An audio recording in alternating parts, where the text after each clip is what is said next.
very, very old friend of mine from Luxembourg, Radhika. So glad to see you after ages.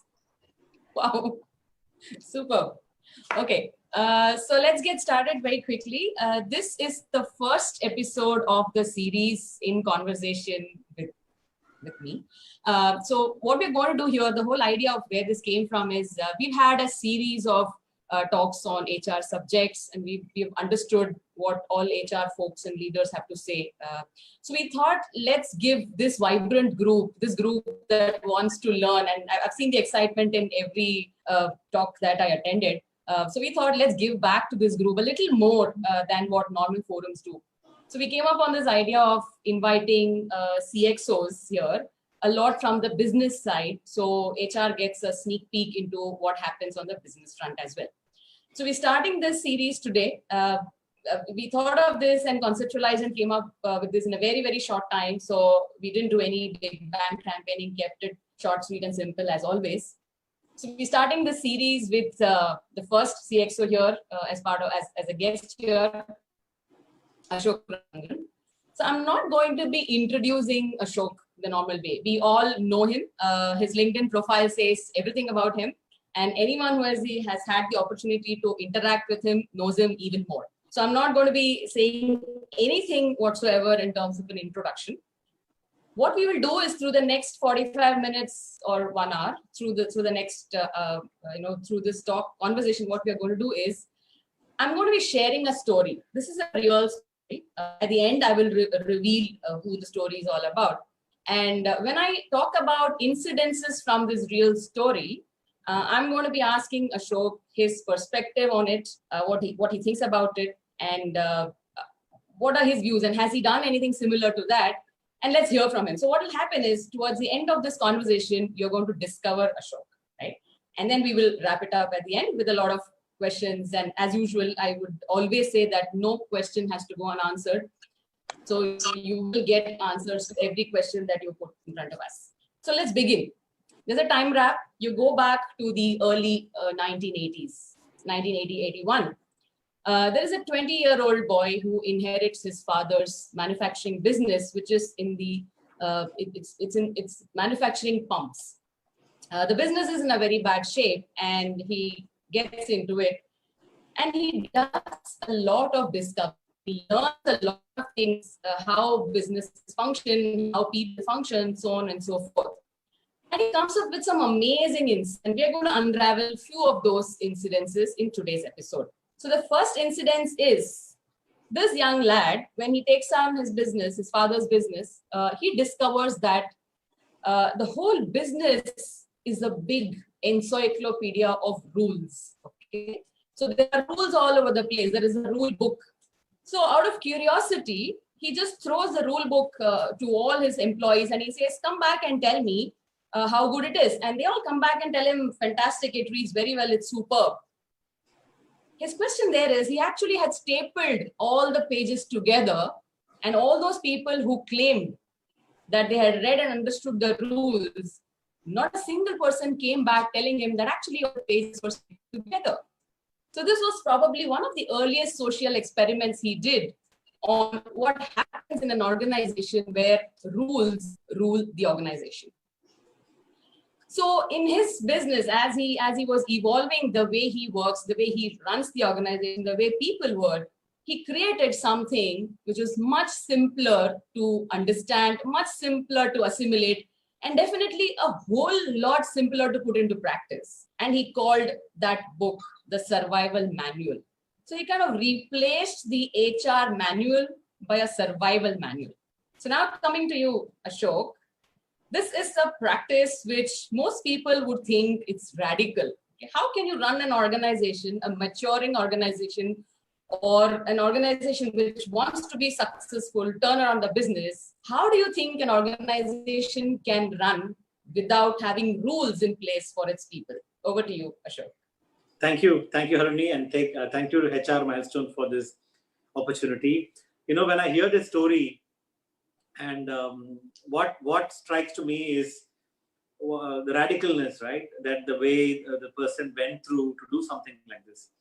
And when I think about it, my own career, there has been quite a lot of things that I mean, now if I think about it, it seems radical. But in my own mind, it was like the way I would always approach anything. And I think I should probably quote more of a recent example, which we've been doing. When I walked into organizations, and as latest as now, what I find predominantly everywhere is organizations are obsessed about top line and bottom line. And everybody, especially in India, I find that people are so number driven. It's all about how much of sales I've done, what is the volume of work I'm going to produce, what's my result. They're so result focused, and it's almost amazing, because when I first came to India and I spoke to some of my management team members, and I asked them to name the best performing project engineer, the best performing service technician, the best performing frontline manager, most of them couldn't answer that question, because they hadn't thought about business in a people perspective. So I would say, the first kind of thing that radically comes to my mind is the obsession about people that I have been able to bring in organizations that I worked. And when I talk about, I use the word obsessed because I think that is what I really believe. So my rules of being radical has always been drive your people to get the result, not drive the result onto the people, which is what typically happens. Managers are used to drumbeating results on a day-to-day basis, and driving the brains out of people as well in getting these done. But I think end of the day, if you focus on providing, first of all, making sure the right people are into the organization, and then you support them, and what I call as a servant leadership. I often talk about this, that this is like a movie, this is like a drama, and everybody has a role. It so happens that they call me a CEO. It so happens that they call you an employee, but doesn't make you bigger than me or make me bigger than you. We are all the same boat. We just have different designations, but we all have to perform our task. And that's kind of what stands out to me as the most radical for what others have seen. But for me, it's like a natural thing. That's what I always do. Absolutely. So you actually led me to the next incident I want to speak from this story. It's about getting the right people on board. And that's a very interesting way we typically look at hiring, right? We have job descriptions which are sort of templated from, I would say many a times, I mean, it's a confession that I'm doing on behalf of everybody, that we tend to do a lot of copy paste on job descriptions from similar organizations. We say, yeah, it's pretty much the same. And we try to find people who fit those job descriptions, right? We try to look at people who are those people who actually fit in those job descriptions, and they are the ones who come on board. But eventually, we also realize that sometimes we do make mistakes about those people coming on board. So in this story, the protagonist of my real life story, he at one point of time when his organization was going and he needed things to be put in order, he felt the need to have an HR manager. So he went around searching, he did those typical headhunting searches, he did all of that. He met many candidates. He had all those standard interviews and everything, but no one seemed to catch his eye because he was not working on a job description. He was not working on a template. He was looking for a competency for him to manage the challenges in his business. So in that journey, he came across a candidate who was actually teaching in a school which coaches students to the newly graduated students to take on life. And all that he was teaching in that school was challenge status quo. Do not accept things as it is. Ask why. So these were the kinds of things he was teaching those students. And not just that, he was, not just asking them, you would classify this as being indisciplined, right? Being rebellious and indisciplined. Not just that, he kept on telling these kids that look at history with a little bit of skepticism. Do not take everything and anything that happened for granted, or whatever you're being taught. is actually what happened. Go find out. So this was a kind of person who would typically be a reject for the position of an HR manager, someone who needs to put things in order, get the company running. Eventually, he ended up as what the protagonist in my story calls as the Sultan of HR for his organization. And he was one of the key members in his battalion to make this organization change. So here, I'm just trying to understand from you, if you were to get a person on board, let's take the same role. If you have to get a CHRO on board, and you're looking at candidates, what would you look at? Competencies, qualification, background, what the resume says? Okay, I want to also talk a little bit about my hiring philosophy as well, because it is important for many of you may like it. Yes. I really don't believe in stereotyping and following a template in terms of hiring. I've had the most bizarre hiring examples you can imagine. I will actually tell you quite a few, some interesting ones. I was on Facebook one day just browsing, and I saw this video of Indian School of Business posted, and they had this advertisements, right? So they had a particular person talking about ISB for about 15 seconds. That's it. I was just totally impressed with that, 15 seconds on a Facebook. So I actually found, his name was there. I went and searched him on LinkedIn. I added him. And within me looking at Facebook and me on a phone call to him was like 1 hour. I was talking to him and saying that, I have my executive assistant's role. Would you be interested? Blah, blah, blah. We exchanged resumes. And he was very quick to come back and say that he would like to continue where he is now, but he wanted to help me to find someone. So he went and marketed me to his ISB peers, his WhatsApp groups. And from there, I actually got my EA. This was, through Facebook, through Facebook One Connect. I have hired people from airplanes. I've hired people from my train conversations. I've hired people from restaurant conversations. And what I'm trying to say is that good people are not looking for jobs. Good people are very well taken care of by their organizations. And they are well paid, they have given good training programs, etc., etc., etc. So you really have to go and find them. They won't be applying through Naukri.com. They will be kept very happy in existing organizations. So you got to, and how do you find them? This is how you find them. You have to be out there. You got to have what I call as a smell for talent. You got to really know, where talents are, and it could come out of anywhere. And hence why I often propagate, that it's really important to put yourself out there. You can't be a complete introvert and expect that life will just come and grab you. Life will not come and grab you. You got to be a little bit of an extrovert.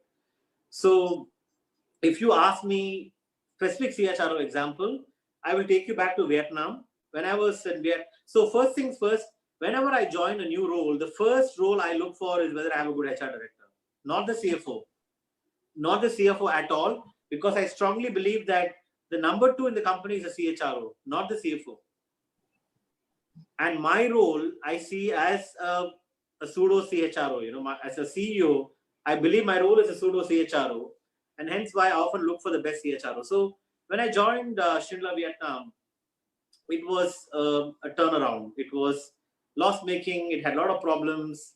And I found the HR head really hardworking, very humble, down-to-earth person, but at the level of a HR executive. Typically what you see with many HR folks, very good administrative. They do paperwork very well. They do offer letters, induction plans, and they think that is their job. Which I really don't like. In fact, I used to often tell HR people that you don't even have to do that. The operations can do that. Hiring manager can do that. You don't have to do that. Hiring manager can make an induction plan. HR doesn't have to make an induction plan. Anyways, long story short, I told that person, I'll give you 6 months and this is my expectation. Let's see after that. If you don't deliver to my level, then I will go and find someone else. And I gave her my expectation. 1 month after that, she came to me. She said, I can't deliver your expectation. I'm far away from what you think I am. But if you want to bring someone else over me, I'm okay to be in the organization with her or him. And so it was very nice that the person themselves accepted that they can be moved down. And then I went out hunting. I met, and you would not believe this, I have interviewed the HR heads of all the top FMCGs, MNCs in Vietnam. Coca-Cola, Pepsi, Unilever, Procter & Gamble, all the banks, you name it, I have met them. And I was appalled. I was totally appalled at the quality of the candidates that I met. I could not believe they were paying top dollars for very average, mediocre, hubris, almost sometimes megalomaniac kind of candidates, I met. I thought I can't work with any of them, So the headhunter got tired of me. She had given me about 25, 30 candidates and I was still not happy. I had met 15 of them. I was still not happy.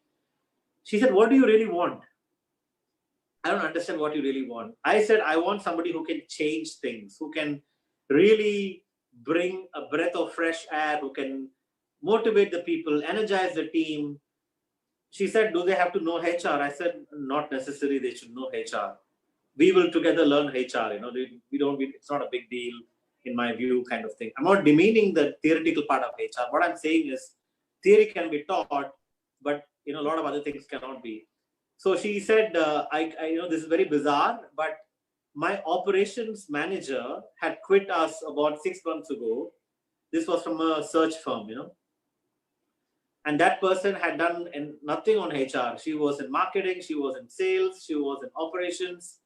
And that's the person I hired. And she was magic, absolute magic. 3 years we worked together before I left from Vietnam.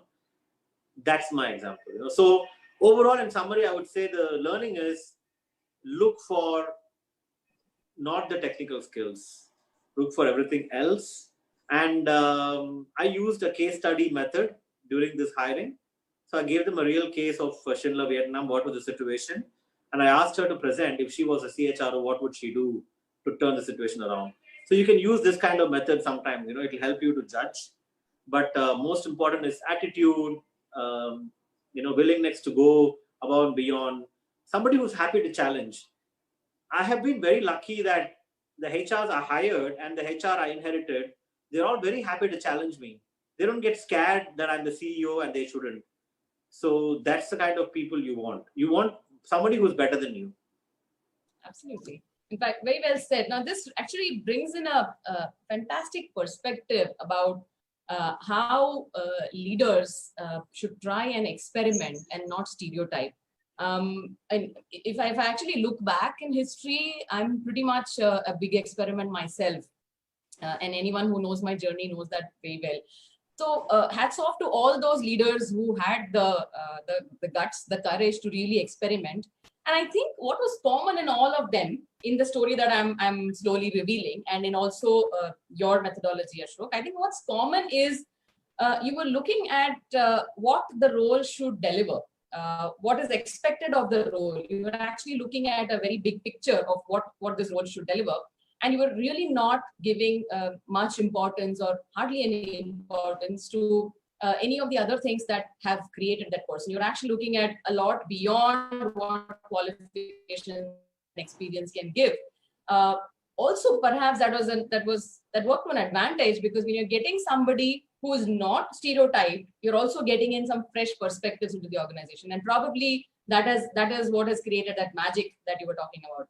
So continuing with the story of our young man, as he was in building his father's business, which he inherited, at one point of time, he was seeing a lot of struggle in the organization. Things were not happening the way it should happen. The momentum was not there, and there were lots of issues, and he was trying to figure out what is the problem. And then he was reminded of this very, very famous, well-known business parable about 3 stone cutters. Many of you must have heard this very well-known parable. I think it's important and I'll state it here. So there were these 3 stone cutters who were asked to describe their jobs. The first one said, I cut stones. The second one said, I am using certain special techniques and tools to cut stones in an exceptional manner to some precision of a size. The third one said, I'm building a cathedral. And obviously, the third stone cutter was someone who was rated higher than the other two, and he was a choice.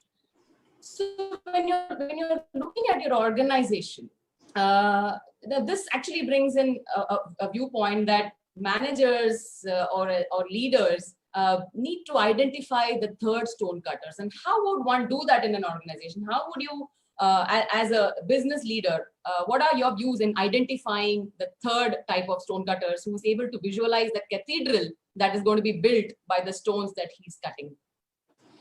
See, I think there are two ways to do it. One is, first of all, you may find people who already have that big picture in their mind. They're always having a strategic view. Or second one is where you have to, as a leader, make sure that you show the vision to the people as well.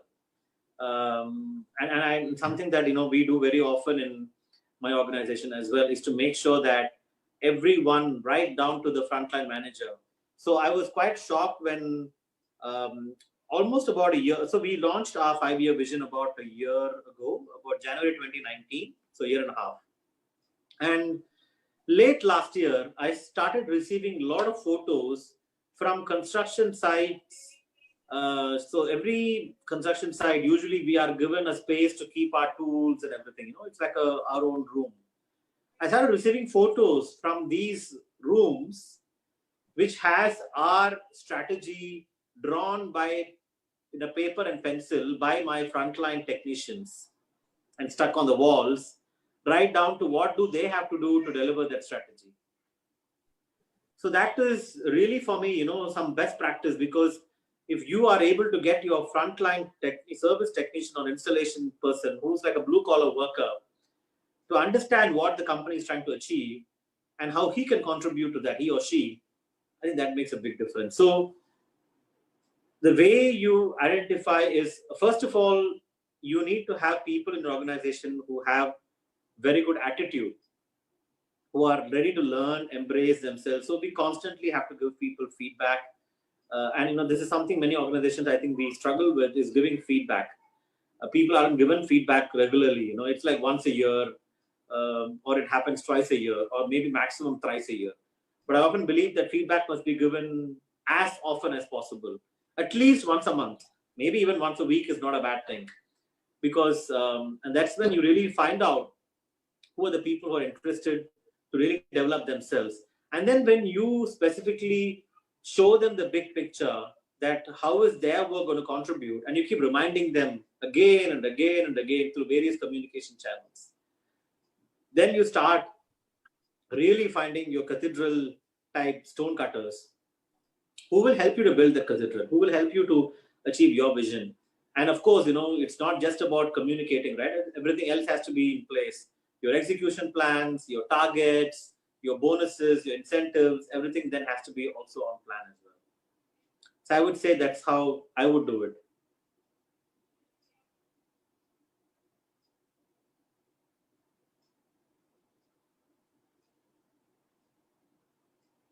Looks like, Harini, maybe we lost you.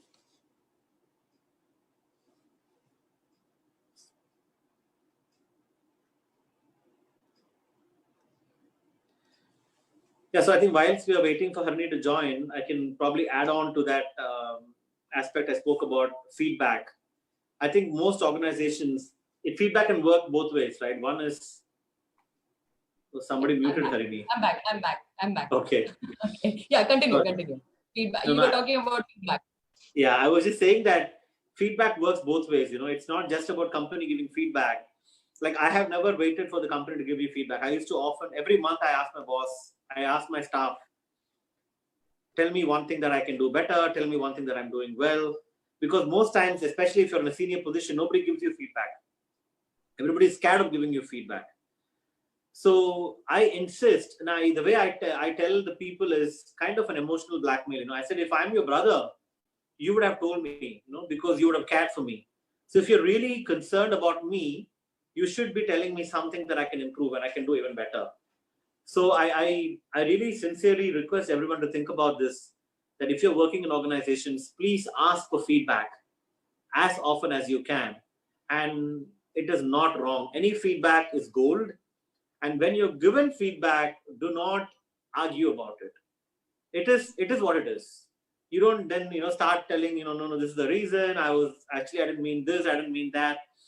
The people giving you feedback will stop giving you feedback if you argue. And if you don't accept it, the other way around also happens. The person giving also doesn't want to give. So it's important. So when you ask me about characteristics of the person who will make the cathedral, this is also one characteristic. Somebody who wants the feedback, somebody who continuously keeps improving himself, and what I call, in my words, the chasing obscene success. Somebody who is always willing to go one level above and keep succeeding and succeeding and succeeding. Right. So that's my. I wanted to end this conversation a little later with that question on what do you mean by obscene success. But anyways, you have said that right now, so thanks for that. But the one thing about feedback, which I've been really thinking for a while, is the moment you know that there is feedback and the feedback has some consequences, like we have in our typical performance appraisal process. We know that this is part of a process. And there is going to be a feedback discussion, and it is going to be linked to an outcome. And, we kind of psychologically start making up those conversations because I'm working towards the outcome, right? Suppose there's a scene where the only outcome that I know is the business goals, the organization's goals, the team's goals, and my individual's goals. Everything is aligned to the larger good, okay? And I'm doing something towards that, like the third stone cutter. I know that somebody out there is going to build a cathedral, and that is why we've been asked to cut stones. I'm really not looking at how good the stones that I cut are shaped. I'm not focusing on this task. I'm focusing on what's going to be my contribution to make that cathedral beautiful. So I think the whole idea of making feedback a process kind of shifts our focus entirely to working for the outcome of that feedback and the consequence. I think that is where a lot of damage starts happening towards what each one of us is contributing towards a larger vision. So, that was a fantastic insight, that don't wait for feedback, but keep asking for it. But keep asking for it, I think, more from an idea of trying to sense if you're heading towards the larger goal of the organization. That's probably the only reason for which you ought to have feedback, and not with the consequence of whether it's going to make you earn more money, right? Those consequences are pretty much automatic, and they will fall in place. Correct. Wonderful. So talking about in the context of performance management, there is this usual feeling among most people, and there are so many jokes and memes and stories that go floating all over the place. People tend to put in longer hours of work just before the performance appraisal season. Okay? People want to be seen by their managers at the workplace. So you find a lot of people staying back, working very hard, putting in long hours of work and all of that. So in our story, when the protagonist was actually looking at all of that, he also realized that as he is struggling to get his business up and running and survive the storms and emerge according to his dreams and his vision, he also noticed that he's also putting in lot of hours of work, and 24 hours in a day is not enough for him. He went into a lot of introspection, and he discovered 4 causes. Right. So Ashok, I'll pick up each cause, and you have to tell me your own personal experience or anything that you saw. So the first cause, or it's rather a myth, the cause for a burnout is that all of us believe that effort and result are directly proportional, which means all of us believe that the number of hours we put at the workplace and the result that we deliver are directly proportional. This is a myth or a fact, and what are your views on it? Effort doesn't mean hard work only. Also means smart work, right? Also means skill. Even a donkey works very hard. Doesn't mean that you got to work like a donkey. You got to think, use your brains a little bit, and you gave the example of the 3 stone cutters. I'm sure people have also heard the example of the tree cutters, right? two guys went to cut a tree. You know, both of them were said that whoever cuts the tree the quickest gets the reward.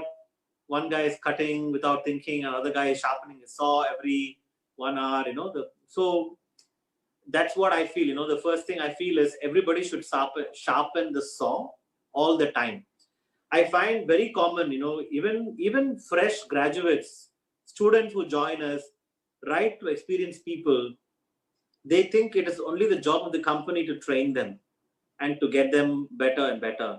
I think it always works both ways. And to be honest with you, all these years, I have not expected my company to send me for any formal training, send me for courses.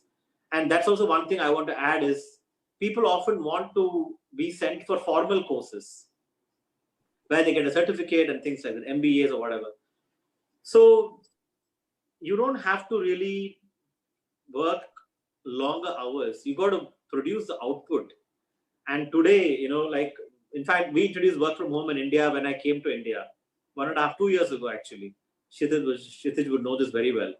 And at that time, there was a lot of resentment, right? Like, it won't work, people will not work, they will be chilling at home. How will we trust them, etc., etc. I'm like, measure the output, don't measure the work.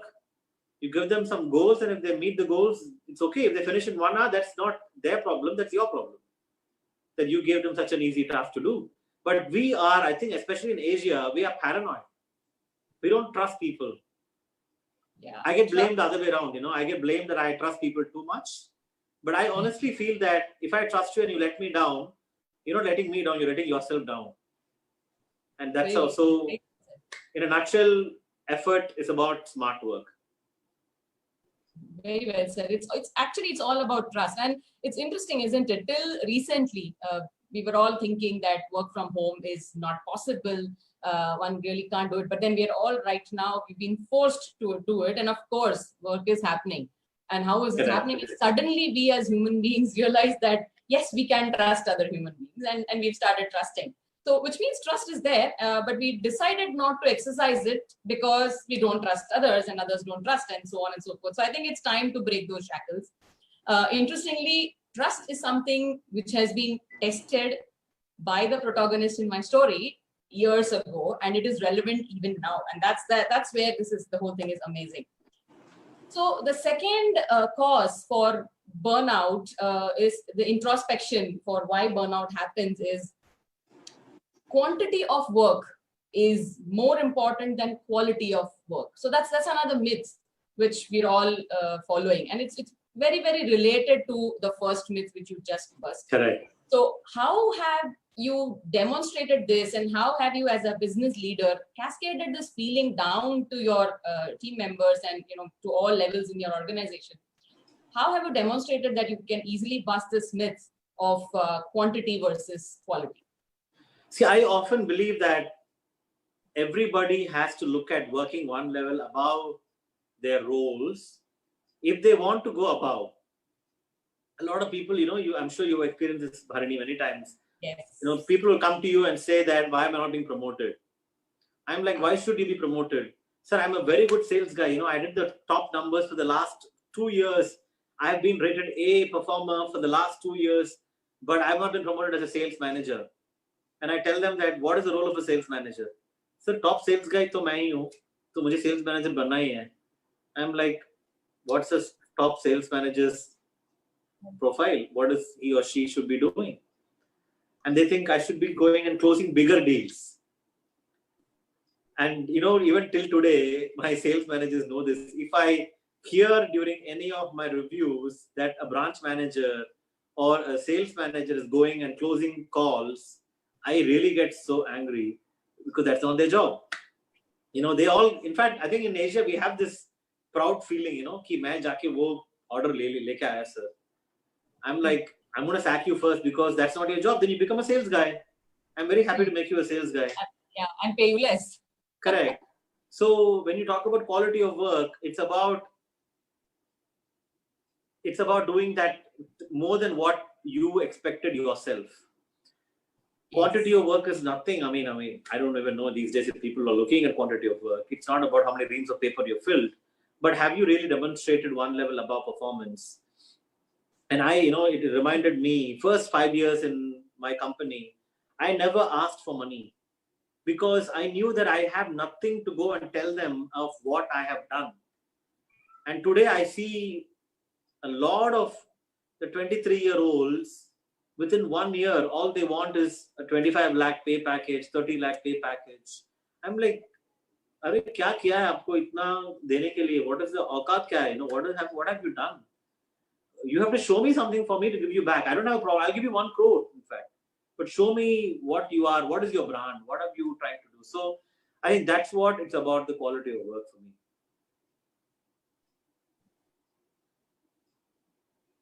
Absolutely. So here I have a person, I was doing a career progression discussion. There was a team member who said that I've been in this position for a long time and I need a promotion. So I just asked him to introspect how has his role changed over the last so many years? And then there came back a statement saying, I've been doing the same thing. Then I said, but your salary is increasing, which means if you continue doing the same thing, I'm going to keep your salary also at the same level. So if you have to really grow in the organization, your role also has to grow, for which you need to make some investments, take some more accountability of your contribution towards building that cathedral. And only then there could be really a step up. So promotions typically are misunderstood, by just giving designation changes, where designations are, for me, they are like sticking those price tags, barcoded price tags on apples in a supermarket. That's it. But beyond that, there's nothing. But if you really are talking about somebody whose career is progressing and he's growing his career, I think it's a lot beyond that. It's all about, has he started looking at stone cutting as mere stone cutting, or is he able to see the cathedral that he's building? So I think that's where it comes. The third myth that all of us, I'm hearing this from most friends in the fraternity as well as from the business side, is that things are a little uncertain at work right now. Isn't this a familiar statement? We're all saying that things are a little uncertain. I have to work a little longer and a little harder each day and straighten things out. And if you sit back and, many times I have these conversations with the son during my morning walks, which obviously have not happened in the last 2.5 months. And at those times, I actually introspect on these statements. So this one, that I have to stay back longer, work a little harder every day and straighten things out at work. Is this really doable? Is when things are uncertain, when things are not happening, and every day deciding to stay back and straighten things out, is that really going to work? Or do we have to come up with another idea of creating those evangelists who will understand the challenges in building the cathedral and work towards straightening things out? So, I'm coming from the fact that a leader has to be able to roll up his sleeves in a situation when he has to step down a couple of steps, or he has to stand up and do a little more, stretch upwards to take on his role. And that should be the span of how a leader can work, isn't it? So what is your take on that? Can every individual straighten things out by staying longer at the workplace, especially when things are uncertain, and things are always uncertain? Sure. Before I answer that, I want to talk a little bit about this position and title that you spoke about. Again, it's such I don't know if it's an India thing or an Asia thing, I have no idea. But like, for example, I have never heard the title Assistant Vice President in my life till I came to India. There is and we need to really all get above this. As you said, title changes are given only to keep the person happy mentally. And really, it changes nothing. So for all the listeners and viewers, I really want all of you to not get obsessed about titles and run behind title changes. It doesn't mean anything. You come back to this question you asked me about, sorry, what was what was the question? Yeah, things are uncertain. Yeah, and uncertain. Working late is going to change everything. Of course not. I mean, it's a continuation of what you were asking before. But let me tell you that during uncertain times, what is important is resilience and agility. You got to be able to stand up and take the punches and blows without falling down every minute, right? I mean, every day you can't keep complaining about why is life so bad, I can't go out, there's so much of problem, there's so much of virus happening, blah, blah, blah.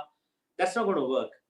And agility is super important. Agility is about being quickly changing, adapting, and seeing what is needed to be adapted. The other day I had somebody, calling me and asking, when will we pay the incentive for a particular quarter?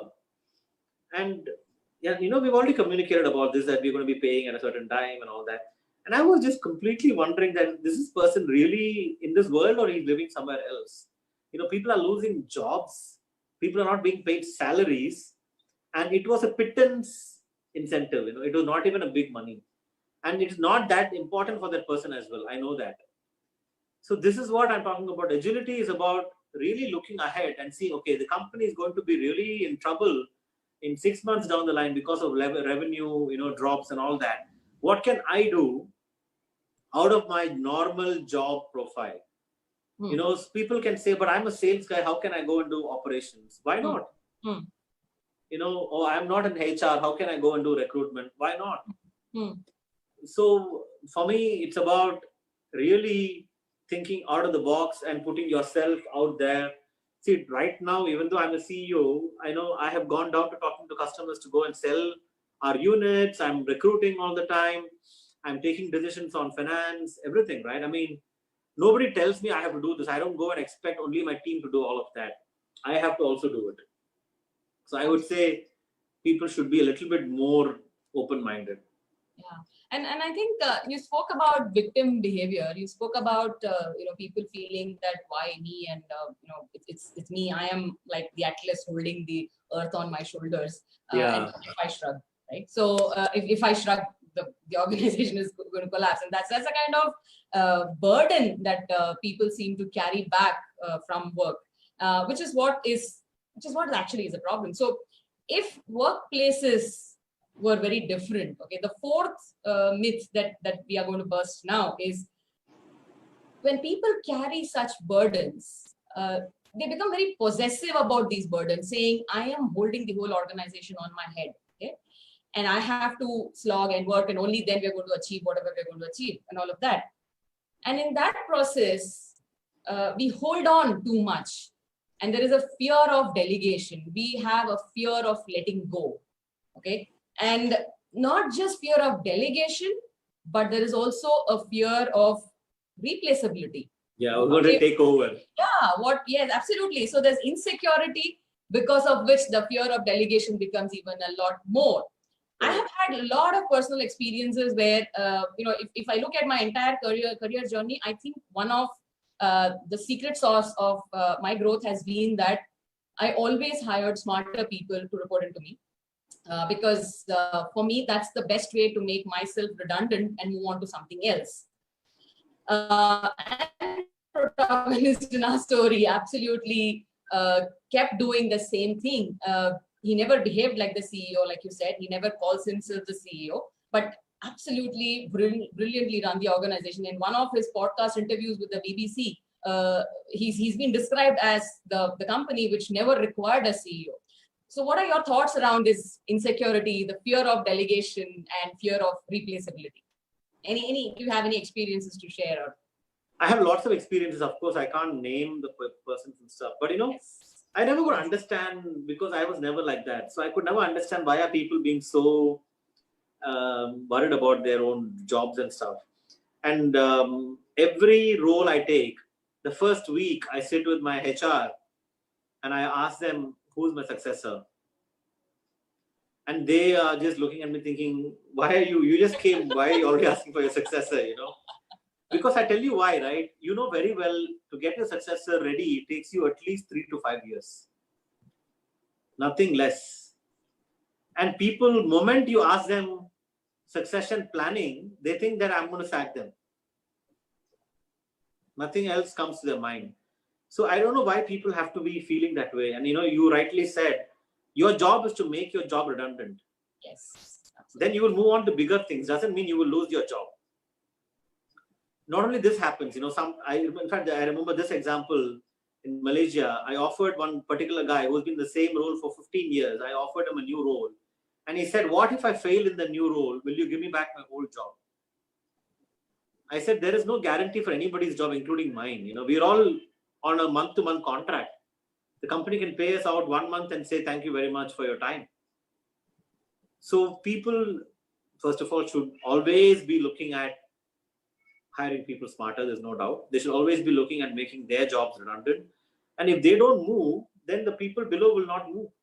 Absolutely. Everybody's getting stuck the same place. To an extent, I think it's even suicidal. Yeah. The stagnation is ultimately suicidal. So I think you should not be in the same role for more than 5 years. Absolutely. Maximum 5, if not 3. Absolutely. Yeah. So we are almost at 8 o'clock. So I will just quickly come up with one more incident from the story, and then we wrap it up, revealing whatever we have to reveal about this, sure. this person, this individual, and then we will leave it for a discussion for about 10 minutes, 10, 15 minutes. Right. So the other thing is, when it comes to, now because we have an HR crowd here, I'm asking a very specific HR question. When it comes to writing down policies, all of us, when I was on the HR side of the story, it used to amuse me a lot. Why do we have to write policies in a way people cannot read and understand? Policies are so complicated in their drafts that it becomes very, very difficult to read, understand, simplify, and implement. So many times I used to jokingly ask my people that, are you guys writing this policy so that people don't understand and they come back to you asking for an explanation and you feel that you have done your job by explaining the policies to them? Why don't we simply write an intent of the policy, right? So, for example, one policy which I had was a dress code policy, and I said the dress code policy is that you have to be appropriately dressed so that you represent the correct culture of our organization to a client. That's it. I don't have to say anything else. The entire responsibility of what is appropriate and not appropriate is shifted to every single individual. And when the responsibility is shifted to that individual, he or she is going to be very sure that he does not misuse that responsibility, right? So policies can be mere guidelines of what is the expected outcome. Do they really have to be drafted in a language, first of all, a language which is very difficult to write, a language which is even more difficult to read and understand, and implementation, of course, sometimes gets so complex that the folks in the HR team also get confused as to whether this is compliant with the policy or not. So what is your take on typical HR policies, and what are kind of policies that really make you feel good? I'll tell you, first of all, what is important is, of course, policies has to be there and they have to be understandable. But more than that is the implementation of the policies, adherence of the policies. So we have to make sure, first of all, that it should not be more than 1 page. If it's more than 1 page, it's not a policy. Nobody will read it. It should not have all those legal jargons and things like that. It has to be very simple, down to earth. 1 page should give the message. But, once we have that on board, what will be really good is if organizations can have audit systems in place to check whether these policies are being implemented. For example, onboarding. It's a perennial problem in many organizations. Very few companies can do good onboarding, I think. And that's the best experience you can give a new employee who joins your company. And then the whole first 6 months experience, the first 1 year, I would say, and holding them, giving them buddy systems, a whole lot of things every company has, welcome kits, whatever you call it. And if you have an audit system in place which makes sure that everybody is getting that, that's a really good thing to have as well.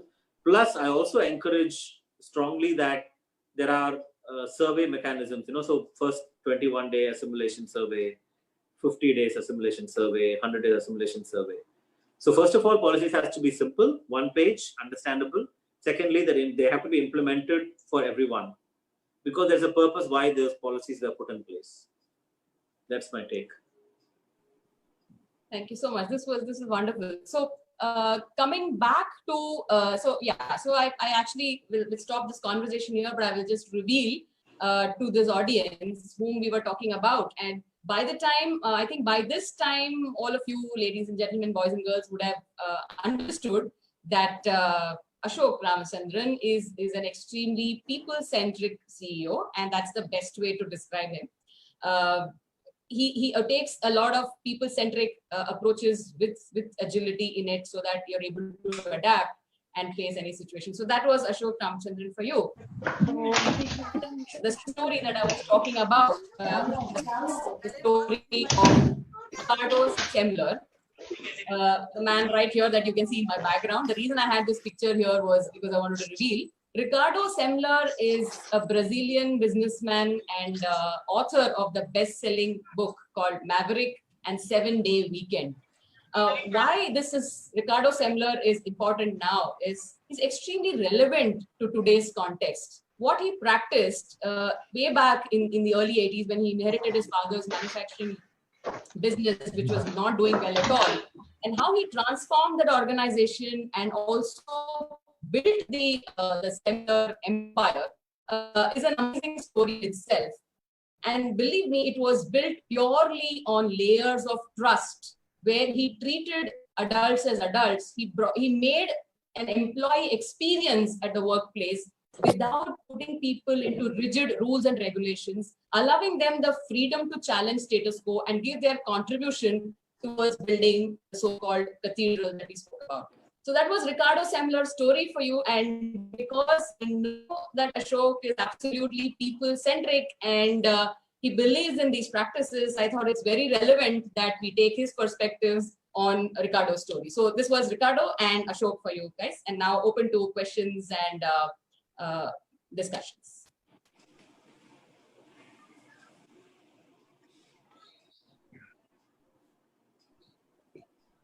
Colin, do you want to unmute yourself and discuss about feedback and feed forward?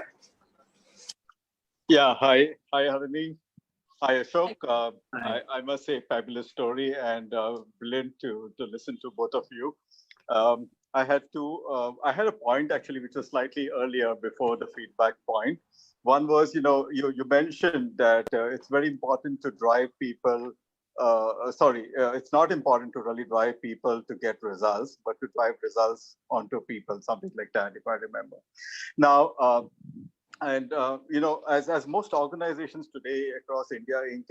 and you being the CEO, it's obvious that most of the boards today of companies, they when organizations sit together to actually chalk out their annual operating plan or their business plan, a number of times you see that the board actually indicates to the leadership team or the senior management team, including the CEO, that these are certain deliverables that are expected. Now, so clearly, I think that's kind of something that's put on to everyone, and then as a leadership team, you are supposed to be driving it down. So the point that I was trying to understand from you, Ashok, is that with this directive or this that comes from the board, how are you able to filter it such that you can really drive people to get results?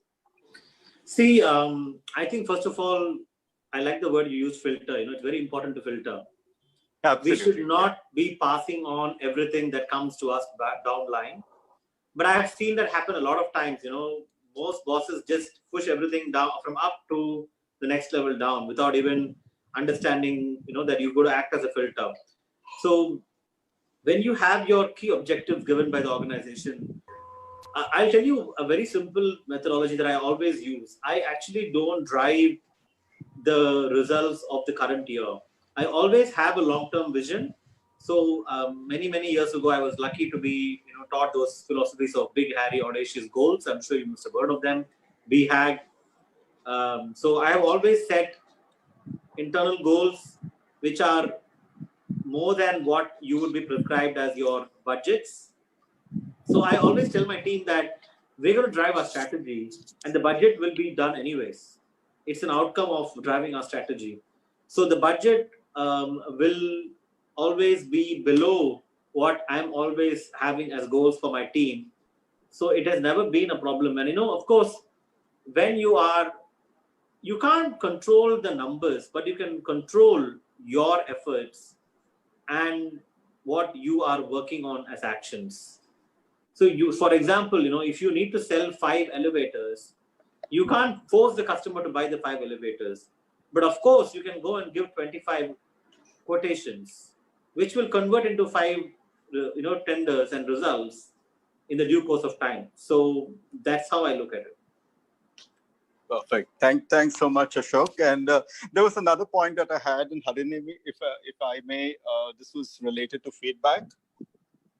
Yes, please, Colin, all yours. Yeah. Okay. So there was another point, and I like the point on feedback that we discussed. That's interesting. It's just a perspective that I wanted to share. I've been doing appraisals with number of people, a number of my reportees year after year, and I think besides giving them feedback, it's also possibly important to talk about feed forward, which is how they need to do what all they need to do to be better. Going forward in the next financial year, so I think that's just a perspective I wanted to share. That feedback is really very important, but if we can convert that into feed forward, it helps really have it's more forward looking, and it helps people improve year after year. So this is just my point of view. Totally. And feed forward is also easy for people to digest. Absolutely. Feedback people don't have to digest, Absolutely. And sometimes there's going back to the famous business parable, feed forward is all about opening up that vision of the cathedral. And as managers, when you become coaches and you start opening up that vision, then you're also obliged to help people develop the skills to achieve that vision. And that's what feed forward is all about. It's a lot more interesting and something to look forward to than looking back and finding out what went wrong. Absolutely. And I personally feel sometimes people tend to get defensive when you don't go into feedback and when you go into the past. So, it's more progressive. And I just felt that that's probably a better approach for people during a discussion. And this is a time when most managers are discussing with their team members in terms of how their performance has been for the previous year. So, yeah. Absolutely. Thank you. Thanks, Ashok. Thanks for And Ashok, for your information, Colin is the Barack Obama of the HR fraternity. That's what I call him. Okay. Anybody else would like to share a thought or ask a question to Ashok? Yeah, Rhythm wants to say something, but Harishji, can you unmute Rhythm?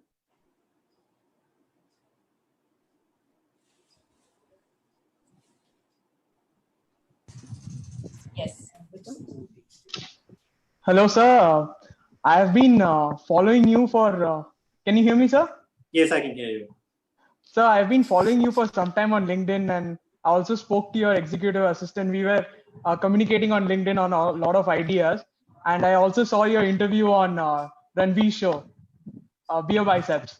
So I was very inspired by your journey from SRM to Australia in Swinburne. So I'm also working in Australia at the moment, and looking at the future prospect, I was actually planning of coming back to India, but I've been faced with a lot of criticism from my friends that why do you want to come back to India after getting a permanent residency? There's no future, work life is bad, so on and so forth. But looking at just the growth perspective of a developing country compared to a developed country, in my view, I think that India has a lot more potential to grow. The delta would be higher. So what do you think, having worked in both of these countries, Australia and India, what is your perspective with regards to work life as well as the scope of work, and also in terms of future business possibilities for engineering companies like Schindler, or even I'm working with an engineering company. I'm not sure if you've heard of Usha Martin.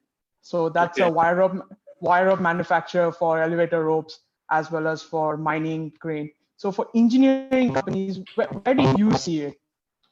See, I'll tell you a very simple answer. You cannot get best of everything. I have realized in my life, the best countries for living in the world don't have the best jobs. Yeah. And the best jobs are not in the best countries for living.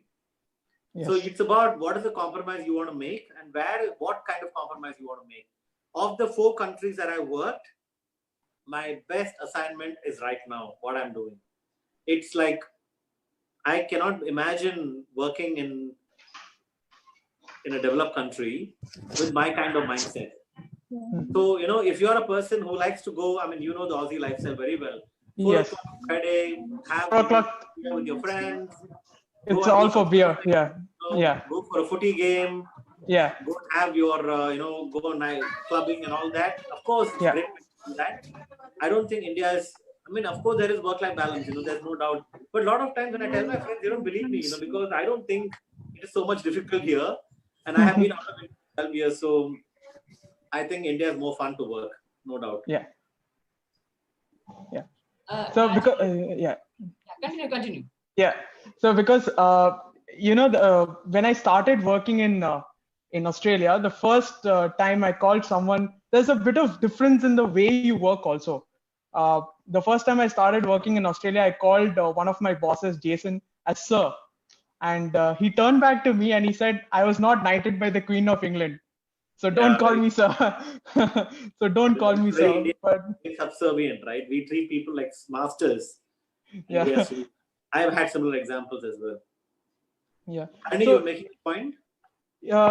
So is there any huge cultural difference that you find between Australia and India, or shifting from Australia to India or India to Australia?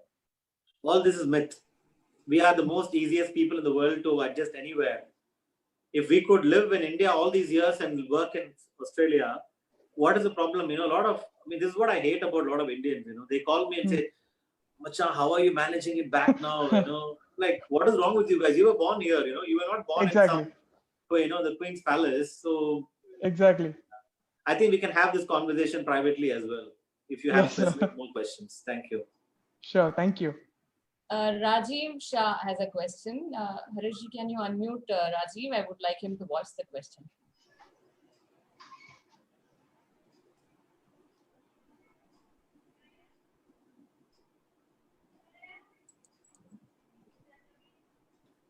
Yeah, thank you, Harini. Thank you, Ashok ji, and thank you, Harish ji, for giving this opportunity. Ashok ji, you mentioned in your opening statement that most of the CEOs talks about top line and bottom line most of the time. In that context, if we see, I hope I'm audible. Yes. Yes, you are. Yes. So in that context, if we see, your views and experience seems to be very exceptional to us being in HR fraternity. But in that context, again, if we see, is it not exception to the rule also?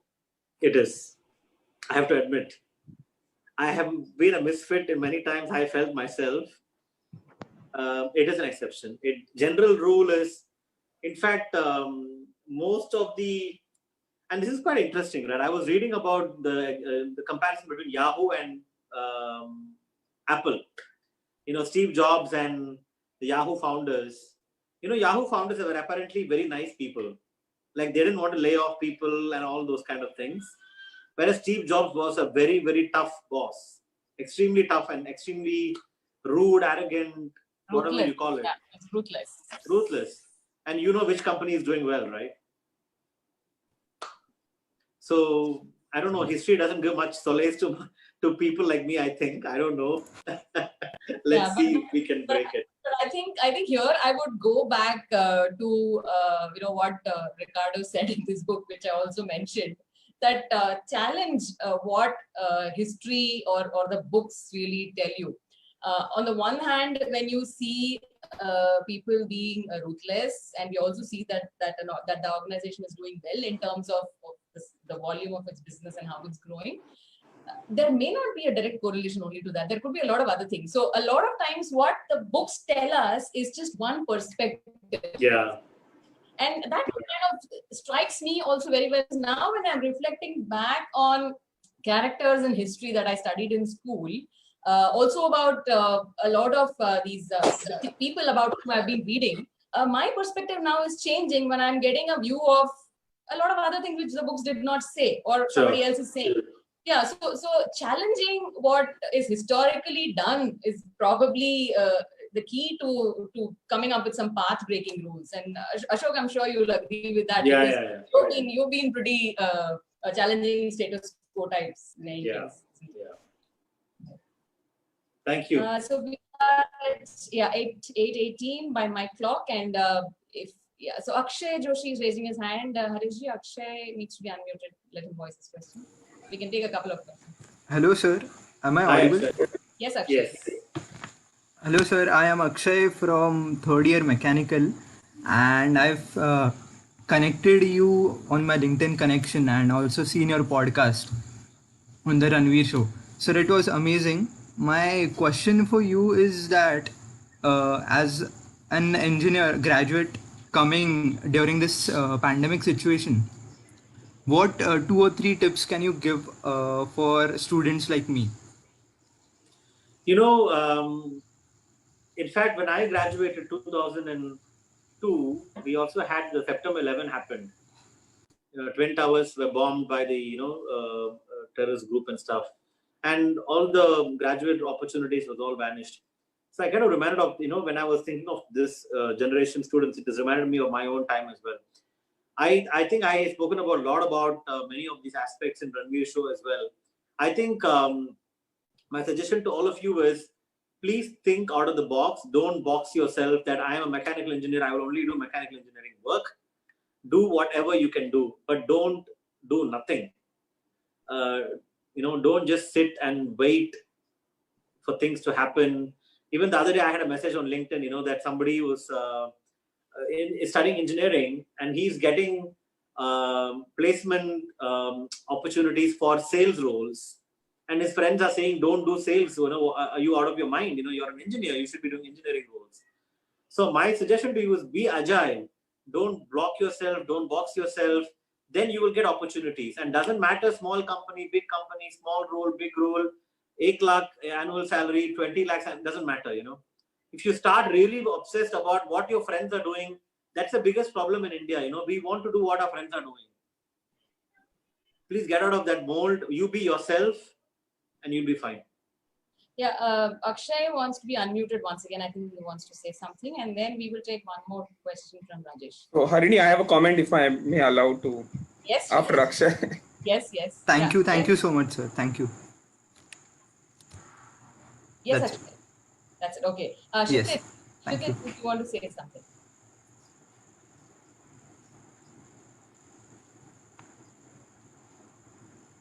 Kshitij is muted. Can you unmute Kshitij, please?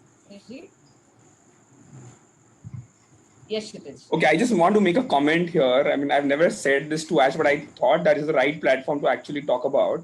So I think when we talk about people's way, I have probably seen Ashok not only talking about it, but doing it. I remember the time when Ashok was supposed to come to India as a CEO. On LinkedIn, he sent me an invite. Hi, Kshitij, my name is Ashok Ramchandran. I would be joining the India team. You can call me Ash.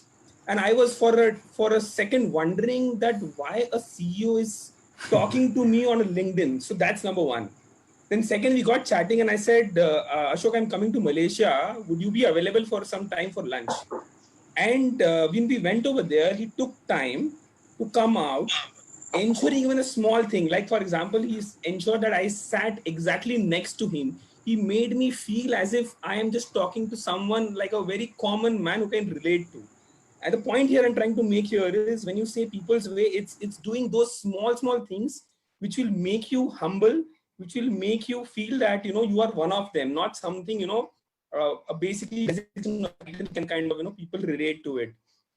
So I just want to kind of make that comment is being humble to such extent makes a lot of difference down the line. And I think what I have ingrained and learned from is the humility. And I said that if a CEO can kind of reach down the level, and I think that was a fantastic example that he's set around. And that stuck with me. I never said this or mentioned this to him, but I thought it just goes with the title, leading people way. It's just making those small things differently, Absolutely. Just kind of make a comment over here. Thanks, Kshitij. Ashokji, I have a request to you. Hareshji, before we find out, there's one question from Rajesh. Can you just unmute Rajesh if that's okay with you? And then. Yeah, Rajesh can do it himself also. Okay. Yeah. Rajesh, you can unmute and voice your question.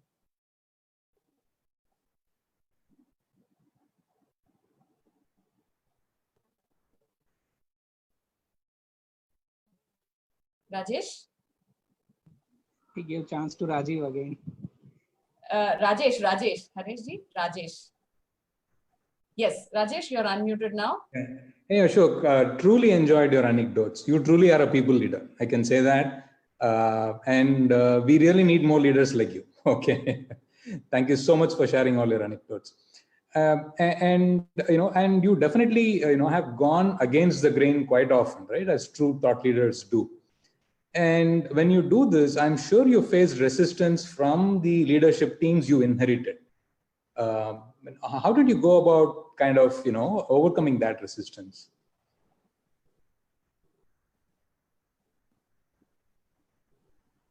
Ashok is on mute.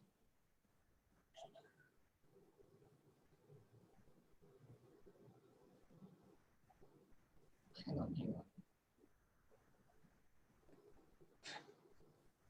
Hello, can you hear me? Yes. I was saying that I have always used my age to my advantage. The fact that I was always youngest in all the roles I did, I used it to my advantage, So I used to always say that I don't know everything and we're going to learn together.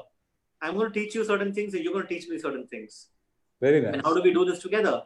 Number one. Number two is I've never gone in any of my roles saying that I'm the boss and you're going to listen to me and that's how it's going to work. So I think if I had said that when I became a general manager in Australia at 27 years old, I was the first brown-skinned person to become a general manager. And of course, the youngest, I was only 27 and everybody reporting to me was 45, 50 years old. They would have buried me. All of them were ochre Australians, like real hardcore Aussies.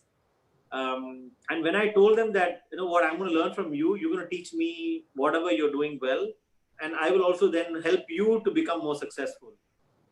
I think then the resistance started coming out and walking the talk, So I used to initially do a lot of things myself to show them. I still remember the days when I was a branch manager. On Fridays, I will go out at 11:30, get lunch for everyone, pack lunches, come back to the office at 12:30, set up the table for them, and call everybody to the dining room, surprising them that I have bought lunch for them. And we all used to sit together and have lunch, have our banters, laughs, pulling each other's legs and stuff like that. So these are small things, We've got to remember that everybody has big egos. You have to take care of their egos. Make them feel special, make them feel important, make them feel, they're at the top of the world. And then they will be loyal to you forever. Fantastic. Very nice. Thanks, Ashok. Thank you. Thanks so much, Ashok. Over to you, Hareshji. I think with your comments. I was just requesting Ashokji.